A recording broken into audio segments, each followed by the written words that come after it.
Bonjour et bienvenue. Aujourd'hui, on va décortiquer ensemble les clés de la gestion financière en s'inspirant des principes de Vincent de La Grandane. L'idée, c'est de transformer notre rapport à l'argent pas à pas. Est-ce que cette question résonne un peu? Si oui, sachez que c'est un sentiment vraiment très courant. On peut vite se sentir dépassé, voire submergé par ses finances.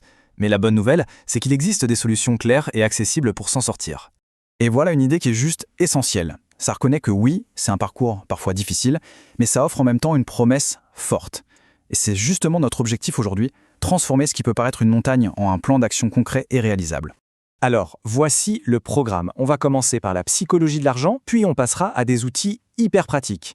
C'est une progression étape par étape pour prendre le contrôle de son avenir financier. Allez, on attaque la première étape, l'état d'esprit. Parce que bien avant de parler de chiffres, de budget ou de placement, tout se joue dans la tête. Ce sont nos croyances, souvent inconscientes, qui façonnent notre réalité financière. Ces phrases-là, on les a tous entendues, pas vrai?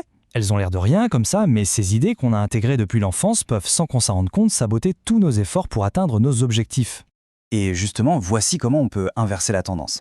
Le but du jeu, c'est de passer d'une croyance qui nous bloque à une conviction qui nous donne la force d'agir. Ce changement de perspective, il peut sembler tout bête, mais son impact, il est immense. C'est un peu le principe de la prophétie autoréalisatrice, mais en version positive. Tiens, faisons un petit exercice rapide.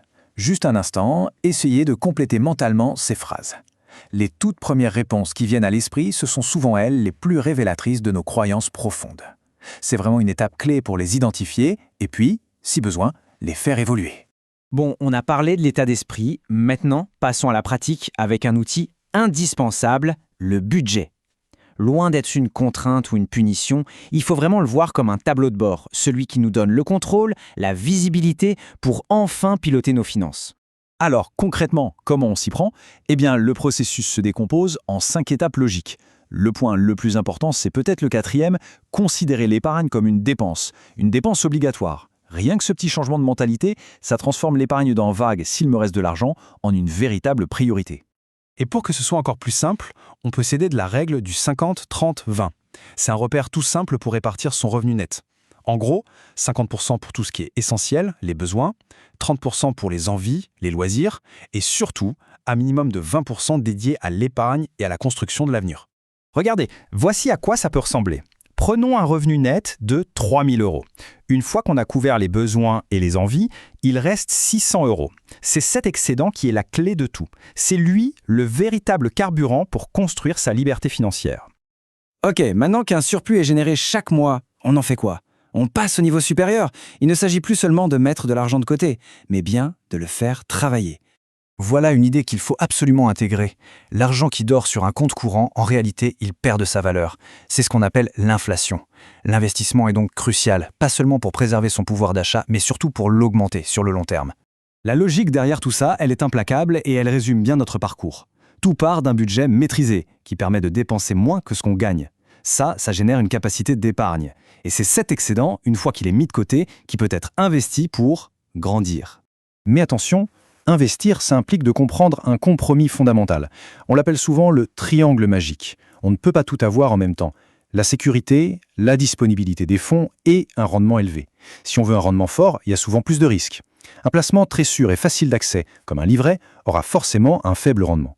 Le bon équilibre, il dépend des objectifs de chacun et de son horizon de temps. On arrive maintenant au concept le plus puissant de toute la finance personnelle. Un concept qu'Albert Einstein lui-même aurait qualifié de 8e merveille du monde, rien que ça. Pour le dire simplement, c'est l'argent qui génère de l'argent. Et cet argent généré génère, à son tour, son propre argent. C'est un effet boule de neige qui transforme le temps en notre meilleur allié financier. Allez, prenons un exemple tout simple. Imaginons qu'on place une seule fois la somme de 1 000 €, une somme qui reste quand même assez accessible. Et là, c'est la magie à l'œuvre. En plaçant ces 1 000 €, avec un rendement moyen de 9% par an, et sans plus jamais rien toucher pendant 30 ans, il se transforme en plus de 13 000 €. C'est la puissance pure des intérêts composés. Le capital de départ a été multiplié par 13 juste grâce à la patience et au temps qui passe. C'est fou, non? Ce qui nous amène donc à la question finale.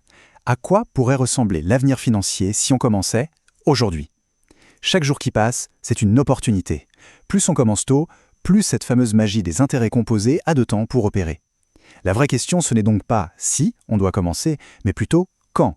Et la meilleure réponse est presque toujours la même, le plus tôt possible.